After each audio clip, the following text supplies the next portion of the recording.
Hello and welcome to Follow Everton. You have Aussie Chris in Chicago with a nice little green screen of Goodison Park, and we have Cory from, I guess, a little bit more local to the UK. Were you based out of Liverpool, Cory? The Whittle, so I'm over the water, mate. I can swim Right. to Bramley Moor. Okay, so pretty close, all the same. Just have to go through that tunnel if my memory jogs correctly. And so yeah, we're here for the pre-match build-up. The announcement came about. Well, the bobble broke a couple points a little just before the official news. We knew that Branthwaite was out.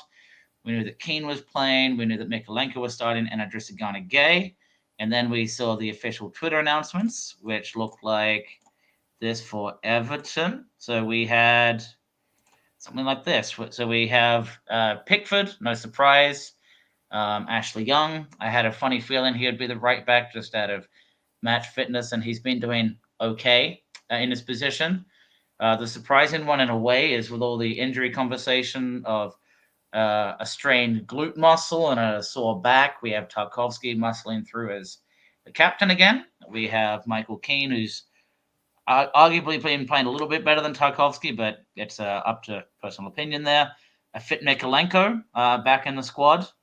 We have two relatively defensive midfielders, but Doucouré is the box-to-box with Idrissa Gana Gueye and Abdoulaye Doucouré playing. Iliman and Jai, Jack Harrison, Dwight McNeil, and then up front we have a Dominic Calvert-Lewin. And some key absentees, I suppose, from that bench is James Garner, Tim Irigbunam, Jarrad Branthwaite. Anyone else that I've missed there, or does that look about? No Lindstrom. Oh, no Lindstrom as well. I did not even catch that. No. Interesting. To me, that's rather shocking, to be honest. So if he's actually injured, that makes sense. But if you're not giving Patterson or Dixon a go, why do you have two right backs and no right winger with pace to keep Leif Davis accountable on that left side? So maybe that's what we're dealing with. But on the flip side, we have the Ipswich lineup. So the main ones here that we have two absentees from the regular lineup. So they brought in Burgess and Wolfenden. So that says that their right back of Ben Johnson is out, as well as Jacob Greaves, who we had a lot of interest in bringing up in the summer, but he's been the starting left centre back. Both of them are out. So what that looks like for their lineup, from what I can tell, is we will look something like this today. And I'll get my setup again. Sorry, give me 1 second while I figure that out. Yeah. So this is how we're expected to look up today. I think we're wearing the white kit as well based on that posting. But what are your thoughts on the announcement and lineup, Cory? A little bit surprised that Mangala's not in the team. I think he's been our most consistent central midfielder. Whether that's because he's the only one who's played consistently through injury, problems for the rest, or just his performance in general, I think he's been our most consistent central midfielder. I do somewhat understand. Obviously, we're likely to have not most of the ball, but they're not as strong a team as others will come across. So maybe Dyche wants to be a bit more aggressive, a bit more active in terms of pressing the side, and that's why Gueye will be brought in instead of Mangala. Mangala likes to sit there, Gueye likes to press. Apart from that, Keane, I'm not surprised. Young, I'm not surprised. The fact there's no Lindstrom's a bigger surprise for me more than anything. But if he's injured, he's injured. We just look very, very light going forward, don't we? If we, for some reason, fall behind. Yeah, and we'll see how this develops throughout the match. But if Doucouré has legs and either Harrison or McNeil seem to be struggling, it would not shock me at all in the latter half of this match that we do bring on the likes of Oro Mangala into that central spot to have better distribution. But I suppose on a match like this, it's a must not lose for us and a must win for Ipswich because they've been prepping and expecting 3 points today from what it sounds like through the grapevine. Yeah, I think if anything, it's a must win for Dyche. I don't think he'd be sacked if we didn't win, but it would certainly crank up that pressure that he's under if we weren't to win this game. All due respect to Ipswich, they have got a number of players there, especially going forward, that are quite positive. They're quite good to look at when you watch them play. Bunch of players that have the potential to stay in the Premier League, whether that's with Ipswich or transfers away. But we should really have the team to defeat these. They're not very good defensively. We've got the players who can harm them. We just need to have a positive mindset to do so. Yeah, what's been interesting, and I think doing a bit weak defensively, they've had a couple matches where you think, okay, they lost. They opened at was it Portman Road, and lost 2-0 to Liverpool, but were competitive. Then they versed Man City, and then they had a oddly competitive away fixture against Brighton, but then they gave up 4 last time against West Ham. So a little bit, you don't know what Ipswich you're going to see. I think it seems they are doing better at home generally. So what does that mean for the likes of today, especially when their back four looks quite shaky, and we know what Muric is capable of. Dominic Calvert-Lewin got a tap in last season based on him when he played for Burnley. Yeah, like I said, they're a good team to watch. They've got a lot of players who are very good going forward. Liam Delap, very much the Premier League striker. That's what he's looking like at the moment. I can see him being a Calvert-Lewin replacement if we wanted to get someone local and cheap if Ipswich were to go down. Jack Clark, although I think he's got a bit of learning to do in terms of this level of the game, he's exciting. He's got a lot of skill. He can win a game. He can turn a game. Amari Hutchinson, pace, very good player again. Sammy Smodic's on the bench. He's going to be a very strong substitute if he comes on. He's absolutely rapid, but certainly take advantage of any tired legs we have, especially if we don't make any substitutions. But defensively is the issue, especially with the absentees they've got at the moment. They're starting, well, they've got 2 of their starting 3 centre-backs out at the moment as well. So it's something that we really need to capitalise on. Certainly, Ndai, Jack Harrison and McNeil really need to be ploughing balls into the box. Some quick play should really get us a couple of chances, and then we've got to take them. And I think lacking centre-backs is one thing. And what's also interesting is the right-back spot is being filled by, the 3rd or 4th best centre-half in Luke Wolfenden. So that screams to me that this is an Illiman and Jai Dwight McNeil come in on that left side and really give them something to think about and give Darrow and O'Shea just going to be flooded in the box. And if Morsey can't handle it, that's where we have, DCL, McNeil, and Jai really testing that side.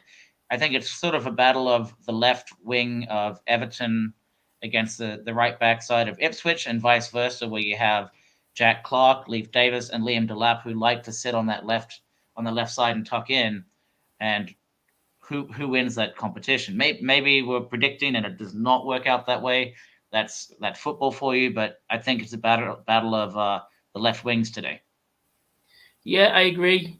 I'd tip the balance in our favour purely because Ashley Young, he's not a fit for purpose right back, but he is certainly a player who can play right back. He's experienced. Jack Harrison a bit more defensive, whereas Wolfenden out of position, and especially with that fluid movement between Jai and McNeil swapping, one's wide, one's central, that lack of positional experience on their right back situation. Hopefully, it's something that we can truly exploit. And I think on the flip side, defensively, Peter Duggan brought up a point that I think we've all been kind of thinking. So he spent all this money for O'Brien, and you probably heard. Did you get a chance to watch the presser at all? Yeah, he's not really endued us with a lot of confidence that he's going to give O'Brien any time any soon, has he? No, what it seems like is, he hasn't gone out on loan. It's like, he was at Olympic Lyon last year. Isn't that the same? And then when prompted, will he start? He kind of referenced that Jarrad Branthwaite started, but guess what? O'Brien has not really. I mean, he played against Southampton in the Cup, and he came on when we're getting completely destroyed by Tottenham. I think in the last 30 minutes or so, if I remember correctly, and that's it. So then you're saying an underperforming and injured James Tarkowski, who has arguably been playing worse than Michael Keane, who we think has been given favoritism. In reality, it looks like it's Tarky getting the favoritism based on his form, and O'Brien is not getting a look. It's frustrating. Differences with Tarkowski is he's the captain, he's the leader. especially with no Seamus Coleman out there. I'm really not surprised that he keeps his position. You'll often see, especially centre-back positions, where that consistency is key. You may have centre-backs who are performing worse than others, but they're the leaders. They will stay in the team purely because if you start changing things too much, then it can have an adverse effect, especially leadership-wise. His head went the other week when he threw was it Dan Burn? He threw one of the players down for Newcastle for the penalty. So, yeah, Charlie, I believe he just threw him to the ground. Yeah. Yeah, so he hasn't played to his best potential. He shouldn't play as well as he should. Michael Keane, in my eyes, probably has been the better of the two players, but Tarkowski's the captain, so I'm not surprised that he stayed in. I'm not crying for him to come out, but if he was to get hooked off after a poor performance, but like teach him a lesson, I'd understand that. But I'm not anticipating, and I'm not up in fury that Tarkowski's been taken out. It's just consistency in that captaincy, isn't it? Experience, really. Yeah, and I think experience is certainly part of it. And a little bit like when we had Connor Cody back there, you have these loud, boisterous characters with a lot of confidence in how they play that can really instill confidence in the players around them. I think you see that with Ashley Young, Jordan Pickford, and Tarkowski on that right side. Actually, Keane looks a little bit nervous when things aren't going his way, and his let's say morale can quickly take a nosedive. So I see it from that point that if you want to, on a match like this where we can't afford slip ups and losing our heads and being able to dominate the box, be loud, win the headers, Tarkowski is going to be that presence in addition to Pickford. So I see that. Yeah, and he's generally played well for us. A little bit of poor form, potentially down to him being injured. But let's not lose our heads over James Tarkowski. He is the captain. When Branthwaite comes in, let's be honest, we're going to want them two to be together because they were formidable last season at the heart of our defence. So there's no point changing things too much, especially if Branthwaite most likely coming back next week. That, for me, is an issue in terms of the confidence, like you've mentioned. Vitaly Mykolenko seems quite timid. He seems quite shy or meek. So when Branthwaite's next to him, I'm assuming that he's coaching him through it. He doesn't seem like a shy lad, does he, at all, Jarrad Branthwaite? So I think that helps Michael Keane maybe being next to him, potentially an issue because of the lack of confidence. It's one of them. Branthwaite's back next week. We'll just have to bite the bullet, hopefully get through it. I do think Michael Keane's capable of keeping a clean sheet and keeping Liam Delap at bay. He's not exactly got blistering pace. It's not ideal because we want Branthwaite, but I'm content with that back two for now. Yeah, I think based on, I haven't watched a whole lot of Ipswich, or if I have, I've kind of felt flat on trying to watch the full match, honestly. Have you seen much of the likes of Hutchinson and Burns to say that side will be giving us problems with Keane and Mykolenko, or do you think it is that Jack Clark, Delap, Leif Davis left wing for them? That's the only problem. Amari Hutchinson certainly can. He likes to run. He likes to run at the defenders. He will drop out wide, whereas Burns will drop inside a little bit, similar to how Ndiaye and Dwight McNeil would for us. Difference is they've probably got a bit more pace than our players have. I'm not concerned. We've seen Mykolenko successfully defend against some of the best right wingers in the Premier League. So I have confidence that he can handle them. I have confidence that Michael Keane can handle Amari Hutchinson as well. We just need to make sure our midfielders are dropping deep when Hutchinson's got the ball and just not letting him that free rein to run at Michael Keane. Mm-hmm. Yeah, and I could see that. I think when you're saying the matchups, I certainly agree. I think Mykolenko in a one-on-one at ground level can hold his own. The real question becomes if we're getting dominated on that left wing side with a really advanced Leif Davis crossing to the back post.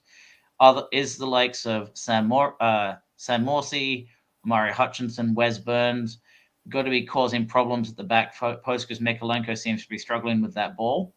That's my main concern from that side, honestly. But again, I haven't watched enough to claim too much confidence on how I expect them to play, other than they seem to be creating a lot of opportunities through the left wing. So what I was going to bring up quickly was the setup here where we have Ashley Young and Leif Davis on a heat map, and then again showing the support that Ashley Young will have in Harrison right after. So I've flipped this over. So this is how they'll match up, where if Leif Davis is kicking to left of screen, you see him in quite a few advanced positions. Quite often advancing and crossing kind of right by that 18, I guess it'd be about 15 yards out, right outside the box. And Ashley Young, quite often when he is, and his heat map's pretty mixed up because he's played on both the right and left back at this point. But what you don't see him really doing is dropping, keeping his width when he goes further down. He'll cut back in, so giving away that space for Davis to run into. So I don't know if you're worried about that situation. To an extent, like I said, the back post doesn't concern me too much. It'd be more Liam Delap. We've seen that he's able to find space and get onto the end of the balls. He's quite intelligent within that box.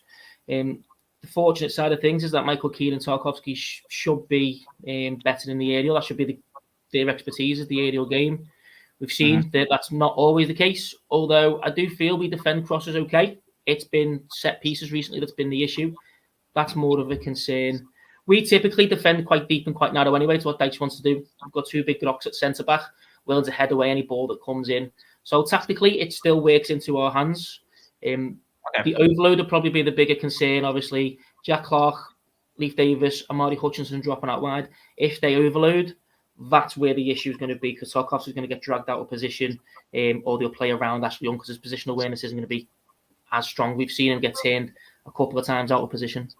Yeah, and I think the other piece of it is his first if his first touch isn't excellent, his acceleration to get up to speed is not going to be capable of keeping up to those younger legs, and that was where we've seen red card Ashley Young this year with Karuma Toma and things of that nature. So we've got to make sure that we're keeping either this cover with Ashley Young, maybe that's having Abdoulaye Doucouré sitting back as support, or just playing a low enough line so there's not enough space to come in behind. Yeah, I personally believe that although the graphic had this just a kind of game more towards the left-hand side, the Cory on the right, I think just a kind of game will probably be deployed further on the right-hand side. He will help with that overload. Jack Harrison, if he's ever caught further forward, just a kind of game will cover that channel. And although he's not got the legs, he's clever enough to force him down a channel. That is certainly going to be the most dangerous point of attacking, is down that left-hand side. We do have the ability again with Gay, with Ashley Young, Tarkowski on that side as well, to be able to nullify the threat. Type of hypothetical, because we know what Everton can do and we know what Everton do. But I do think tactically, if you're looking at it purely on that basis, I'm confident in terms of how we're going to nullify their left-hand side threat. Okay, well, I'm curious to see how it turns out, because that I'm more skeptical than you are on that front. But I guess I haven't watched enough of Ipswich to be 100% sure. The other part of that right side and nullifying is going to be in the workman-like performances we are getting quite familiar with in Jack Harrison, who may not be creating as many chances going forward, but he does come back quite often. He had his shank clearance that led to a goal. I think it was against Aston Villa, but generally speaking, he does track back quite well and help double up against that left side. So do we think Jack Harrison will be keeping Leif Davis in check and knocking on the counter-attack, or do you think he's just going to be dropping deep? I think mainly it'll be dropping deep, to be honest. You've mentioned how good they are going forward on that left-hand side. So I do think his job is going to be as more of a support midfielder out wide. We'll likely try and catch them on the break, which is how Ipswich have conceded a lot of goals this season. On the break, ball out wide, and then a quick ball into the middle. I watched the game against West Ham. I've watched a couple of their games, and that is essentially how they've conceded a lot of goals this season. West Ham aren't a very good team, but they're very good on the break, and that's what we essentially need to do. Jack Harrison, drop deep, support. Njai and McNeil on the opposite side will be the focal point. Switch it across. Yeah, I think if that's the case, knowing McNeil, if he goes out to the right, his first touch is going to be off his left foot.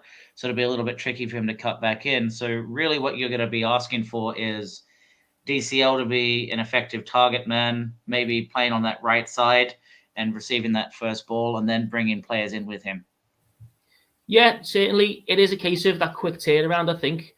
Jack Harrison's going to play a major part of that. Like I said, there's a support in midfield there. If they overload that side, it will have that space, which then Calvert-Lewin is the target man, and Njai running wide is very much how we should be planning to counter in two senses of the word Ipswich Town? Yeah. So we've been talking a whole bunch about the defensive setup here. So yeah, let's quickly talk about who I think at least is going to be one of the more interesting matchups for us. We talked about that right side, but Iliman and Jai on our left wing, in many respects, other than I'd say Dwight McNeil being in a purple patch right now, is generally our difference maker. That touch of class, ability to dribble past people, and really occupy defenders. We have Dara O'Shea and forgetting the name of the other fullback that's coming in out of position on the right side. I think Iliman and Jai could have a field day. Is it Burgess at the other centre back? Let me quickly pull this up again. Starting lineup. So it was going to be Luke Wolfenden is going to be appears to be, at least from SofaScore here, but anything can happen. They're going to, as the right fullback, number 6, and Cameron Burgess having his debut for the season as the centre half, taking over the spot normally occupied by Greaves. So yeah, Iliman and Jai on the left-hand side.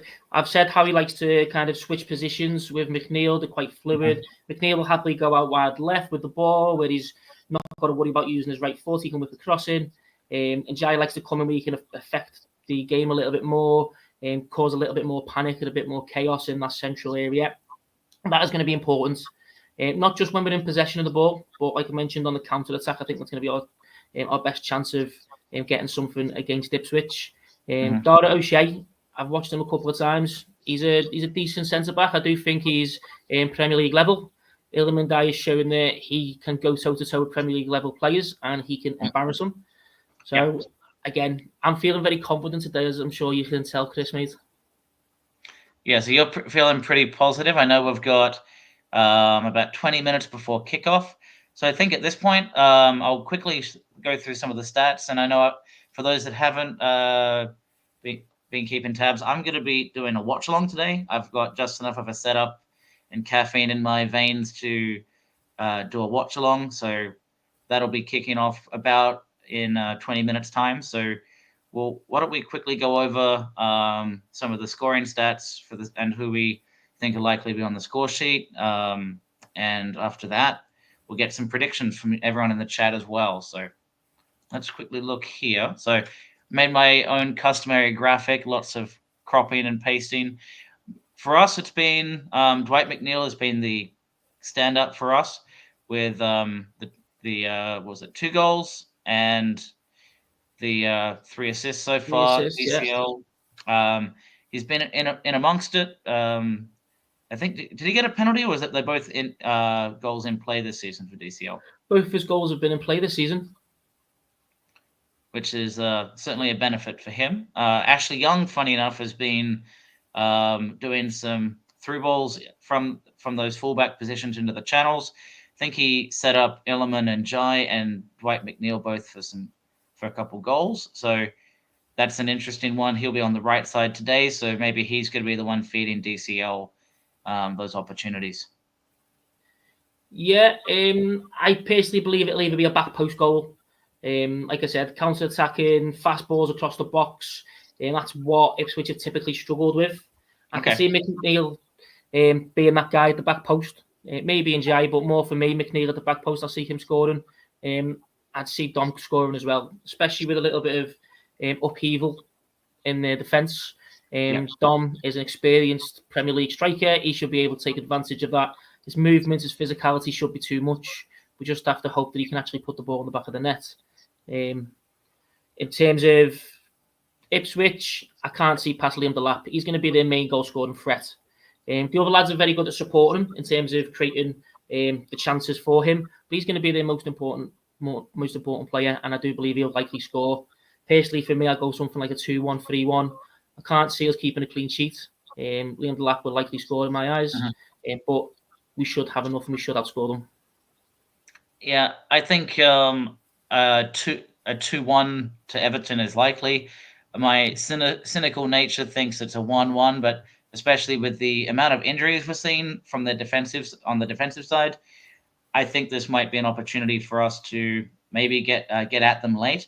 the real question is, and you brought up this point really interestingly, if they struggle on the counter-attack, and we have a few players with some pace who are going to be kind of bobbing and weaving and keeping their back line that is not really used to working together, trying to figure out who to mark. The real question is who's got the blistering pace to do that. We know Harrison has okay speed, but not enough to really break the back line, similar to DCL. And Jai has the speed or the kind of slipperiness to do that. We don't have too many pacey players in the squad today, but we do have two right backs that maybe come in to the right midfield or right wing position late on, actually, with a Roman Dixon or a Nathan Patterson playing advanced and Ashley Young plays assured defensively. Do you see something like that happening to add some pace to the squad in the second half?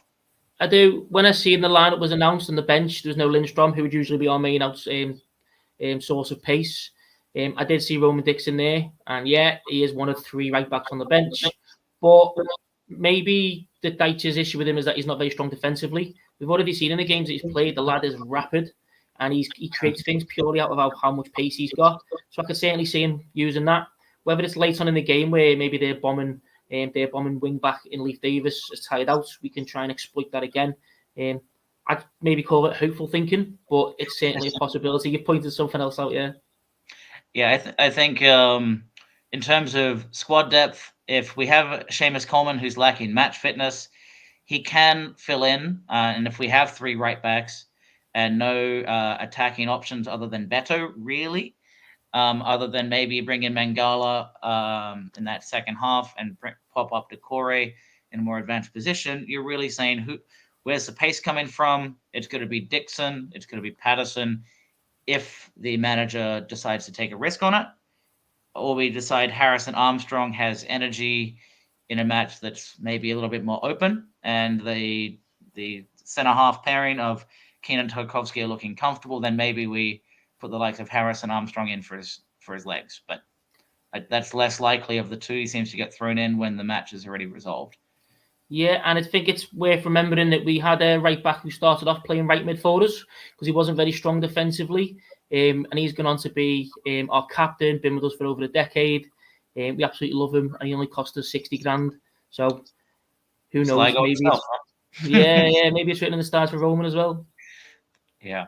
So I think let's do a prediction. You said 3-1 for yourself? I think 3-1, yeah. Okay. I'm going to go one of these. My head says 1-1, heart says a 2-1, but honestly, I think this could go a lot of ways because I think both teams are not really set up ideally, but I think it's more likely that Everton takes advantage of it than vice versa. For those who haven't put your predictions in, I see Mr. Blue Skies thinks it'll be a 1-0 Illiman and Jai difference maker.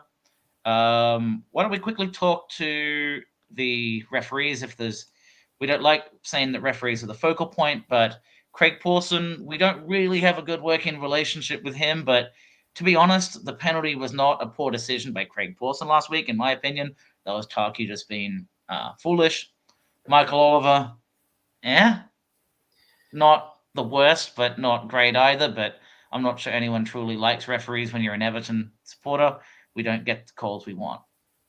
Yeah, I think Michael Oliver being considered the best referee in the Premier League, is it? Or the PGML, is an indictment on how poor referees are in this country. There's one referee who I've watched so far, and I've not watched him make a major mistake, and that's a guy called Jarrad. I think he's from the Aussie leagues. He came over about 2 seasons ago. Okay. I've never seen him make a massive bad mistake, whereas I have seen it from Michael Oliver. We've definitely all seen it from Pawson. Yeah, he was right in terms of the Tarkovsky penalty that he gave. However, that was clear. That was obvious. There's never be an issue there. I don't think there's many people who'd have complaints about that. Down the other end, though, he was very, very quick to wave away the protest in terms of the penalty we should have had from that foul on Dan Burn. Even in terms of, for me, I think it's a penalty. One of them's going for the ball, one of them's not going for the ball. So, but just ignoring that, the fact that he didn't even think twice about it and he was so quick to rule it out, I think maybe not a conscious bias, but certainly there's definitely a subconscious bias there, whether he knows it or not. And add to that, he's a garbage referee. Well, the only thing that we can be sure of is good referees are the ones we haven't seen a whole lot of. Otherwise, we remember the ones that sting more than the ones that come in our favor. But I would love a little bit of luck today. So a couple other score predictions before I switch gears to the watch along show. That's also available on YouTube. Peter Duggan thinks Ipswich will nick us. I know he's not always positive on the result side, but if he's saying 3-2, then there's a chance that we do better than his worst case scenario of 3-2. So maybe a draw is in the cards, but things will throw away another lead. I think if that's the case, is it a lack of set? Is it coming from the right side? Is it coming from the left side? Or is it simply just a mess in the box again and we don't clear? That's certainly possible. I'd like to not think that's going to happen again, but it's happened before this season, so maybe. And Mitchell, Mitchler 1, 2, 3, 4 thinks Everton will win 2-0 away with a back post header from Toffee, which is about time if he does.